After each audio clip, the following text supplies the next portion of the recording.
경제에 깊이를 더하는 이슈 플러스 시간입니다. 금융당국의 고위 관료가 퇴직 후 관련 기업 CEO 같은 요직을 독차지하는 일이 계속되고 있습니다. 그들만의 리그라고 생각하기 쉽지만 실상은 소비자들에게 직접적인 피해를 주고 있어 문제가 심각합니다. 오늘은 이른바 관피아 문제를 자세히 다뤄보도록 하겠습니다. 당장 이달 말 금융협회 CEO 인선부터 퇴직 관료들이 독식하게 될 것이란 전망이 나옵니다. 먼저 정호진 기자입니다. 현재 국내 6대 금융협회 가운데 절반인 3곳은 퇴직 관료 출신이 회장직을 맡고 있습니다. 이 가운데 은행연합회와 생보협회, 손보협회는 회장의 임기 만료가 임박해 차기 회장 인선 작업이 진행되고 있습니다. 우선 이달 말 임기가 끝나는 김태영 은행연합회장 후임으로는 고위 관료 출신인 임종용 전 금융위원장과 김용환 전 NH농협 금융지주 회장 등이 유력하게 거론됩니다. 유력주자로 거론되던 최종구 전 금융위원장은 최근 관피아 논란에 부담을 느낀 듯 후보직을 고사했습니다. 이달 초 퇴임한 정지원 전 한국거래소 이사장은 13일 선출 예정인 차기 손보협회장 단독 후보로 추대됐습니다. 정지원 손보협회장 내정자 역시 금융위 핵심 부서와 거래소 이사장을 역임한 엘리트 경제관료 출신입니다.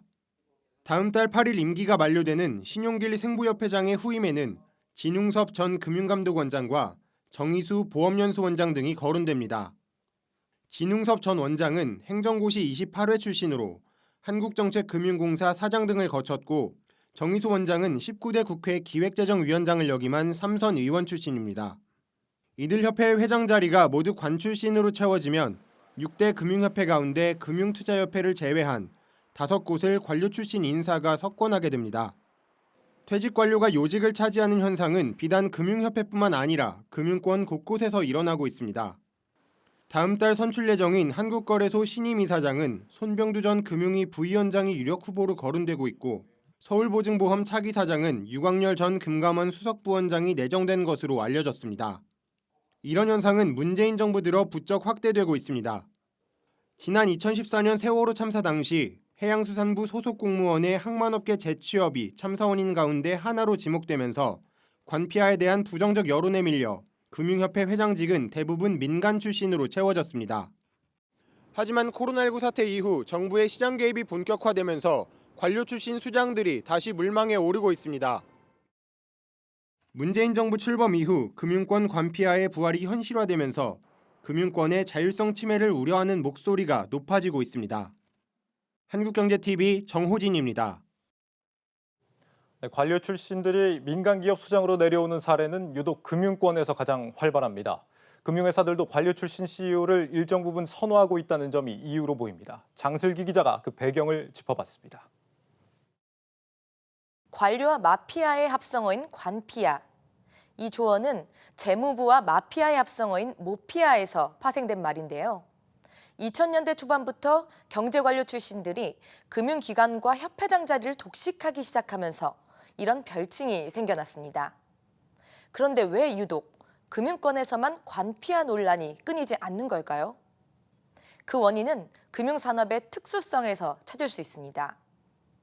금융업은 대표적인 규제 산업으로 꼽힙니다. 대표적으로 부동산 정책을 꼽을 수 있는데요. 정부는 대출을 옥죄거나 완화하는 정책을 통해서 부동산 시장에 개입합니다.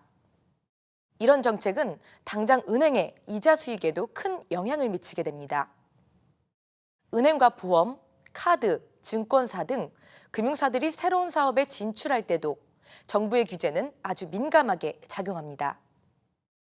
이처럼 정부의 정책과 규제에 금융사의 흥망성쇠가 달려있다 보니 금융업계의 목소리를 대변하고 정부와 대화가 가능한 관료 출신 리더를 찾게 된 겁니다. 특히 올해는 코로나19라는 전대미문의 재난이 발생하면서 소상공인 금융지원, 그리고 대출 원리금 납입 유예 등 시장에 직접적으로 개입하는 정책들이 쏟아져 나왔습니다. 금리는 물론 대출 한도까지 정부의 입김이 더욱 세진 만큼 민간 금융사들은 더욱 큰 목소리를 내줄 막강한 수장이 필요해진 겁니다. 최근 5년간 금융관료 출신의 금융권 분포 현황입니다. 금융공기업이나 증권사, 보험사의 경우 기재부와 금융위 출신들이 재취업한 사례가 눈에 띕니다. 올해 초에는 3대 국책은행장들이 모두 관료 출신들로 채워졌습니다. 금융 분야의 경험이 없어도 관료 출신이라는 이유 하나만으로 은행장에 낙점되는 사례. 규제와 감독이라는 금융산업의 생태계 안에선 경영 능력보다도 정부와의 소통력이 CEO의 중요한 경쟁력이 된 셈입니다. 지난 2003년 당시 금융감독위원회 감독정책국장이던 김석동 전 금융위원장은 관은 치하기 위해 존재한다는 말을 남겼습니다. 카드 사태 등 시장의 자율 기능이 무너졌을 때 당국이 나서야 한다는 맥락에서 나온 말입니다. 최근 DLF 사태와 라임, 옵티머스 등 대규모 사모펀드 사태가 터지면서 정부로선 관치에 대한 강한 유혹을 받을 수밖에 없습니다. 관치의 부활은 곧 수많은 관피아가 합법적으로 활동할 수 있게 해주는 토양이 되고 있습니다. 한국경제TV 장슬기입니다. 관피아 문제 왜 소비자에게도 피해가 되는지 해법은 없는 건지 자세히 짚어보겠습니다. 정치경제부 김보미 기자 나와 있습니다. 김 기자, 금융협회장 인선과 관련해서 여러 단체들이 관료 출신 인사는 반대한다 이런 입장을 내놓고 있습니다. 어떤 이유 때문입니까? 네, 일단 정관 예우가 아니냐는 지적이 나오고 있습니다. 금융협회의 회장직이 억대 연봉에 일정 기간 임기도 보장돼 있는 자리이기 때문입니다. 지난해 심재철 의원이 공개한 2018년 협회장 연봉 현황 자료를 좀 살펴보면요. 은행연합회장의 연봉이 7억 원으로 이 금융협회장들 가운데 가장 높은 수준을 나타냈습니다. 뒤이어 여신, 생명, 손해보험협회장 순이었습니다. 여기에 임기는 은행, 여신, 생명, 손해보험협회장 모두 3년으로 보장돼 있고요. 은행연합회장의 경우 임기 3년을 다 채우면 20억 원이 넘는 급여를 받는 겁니다. 네, 협회장이 정말 알짜 자리인 것 같은데 이 퇴직 관료들이 독차지를 하게 되면 금융회사 임직원들 입장에서는 그만큼 기회가 사라지는 셈이 되겠네요. 자리만 차지해서 문제가 되는 건 아니겠죠? 어떻습니까? 네, 앞서 정호진 기자의 리포트에서 보신 것처럼 이 2014년 세월호 참사 원인 중 하나로 관피아가 지목됐었죠. 이 해양수산부 출신 관료들이 해운업계 요직을 차지하면서 원칙에 벗어난 업무 처리를 해온 것이 결과적으로 참사로까지 이어졌다는 것이었는데요. 이런 관피아 부작용, 관피아 문제가 금융업권에서도 나타나면서 금융 소비자들에게 피해를 주는 것 아니냐는 우려의 목소리도 나오고 있습니다. 네, 소비자한테 직접적으로 피해를 미친다. 어떻게 피해를 준다는 겁니까?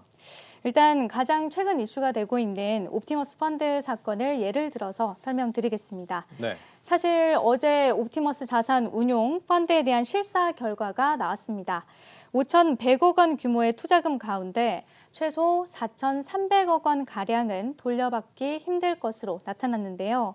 그런데 이 옵티머스 펀드 사건에서 경제부총리를 역임했던 인물 이름이 오르내리고 있습니다. 이 옵티머스 자산운용의 펀드 고문단에 포함돼 있었다는 게 그 이유인데요. 현재 금융감독원은 사전에 이 옵티머스 자산운용을 제대로 관리 감독하지 못했다는 비판을 받고 있는데 막강한 관료 출신으로 구성된 이 옵티머스 펀드 고문단에 로비가 작용한 것 아니냐는 추측이 나오고 있는 상황입니다. 물론 검찰이 현재 수사를 진행 중인 사안이라서 지금으로서는 이렇다 저렇다 단정 지을 수는 없고 사실 진실은 추후 검사 결과가 나와 봐야 알 수 있습니다. 그리고 금융감독원 역시 이러한 의혹에 대해서 해명을 한 상태고요.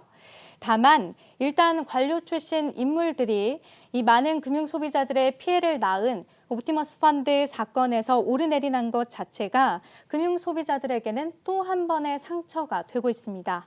더 나아가서 금융투자 상품 자체를 아예 불신하게 만드는 사례도 초래하고 있고요. 사실 금전적인 피해만 피해가 아니라는 거죠. 이외에도 다른 사례 속에서 이 관피아 부작용에 대한 이 우려의 목소리가 나오는데요. 한 시민단체의 목소리 직접 들어보시겠습니다. 네.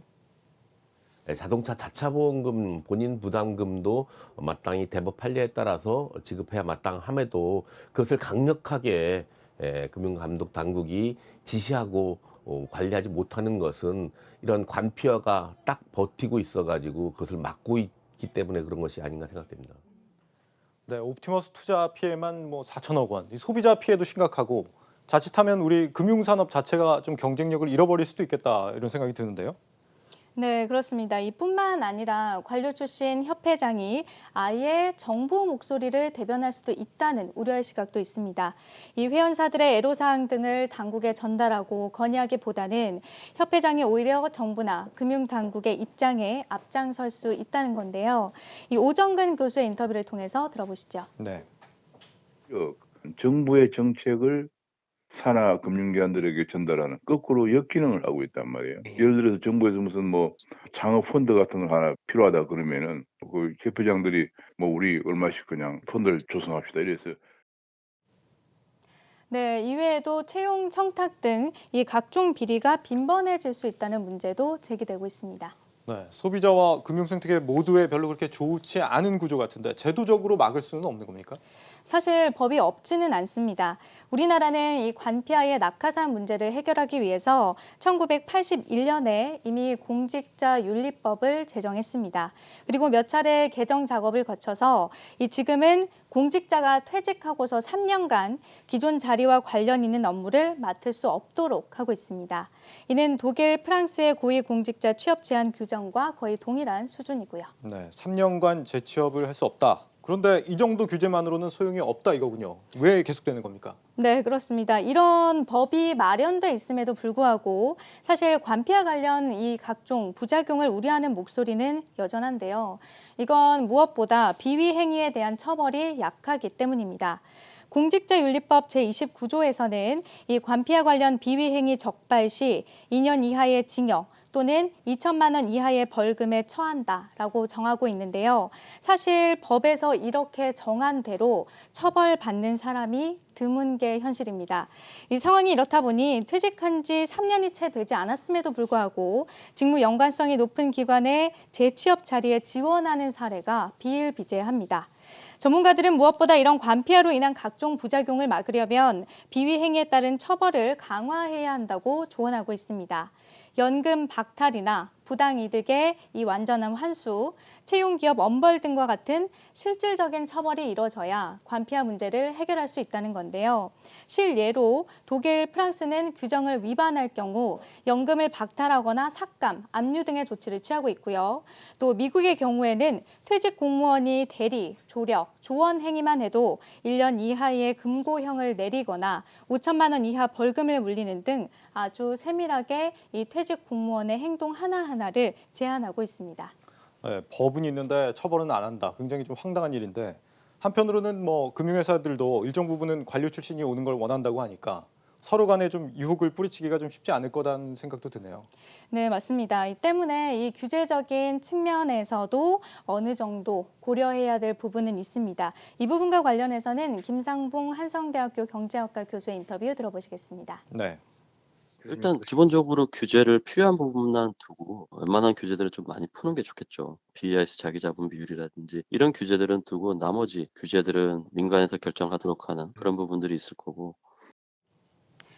물론 금융산업이라는 것이 국민들의 삶과 밀접한 관련이 있는 부분이기 때문에 이 모든 규제를 아예 다 풀어버릴 수는 없습니다.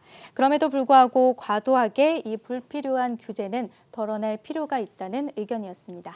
네, 김보미 기자 잘 들었습니다.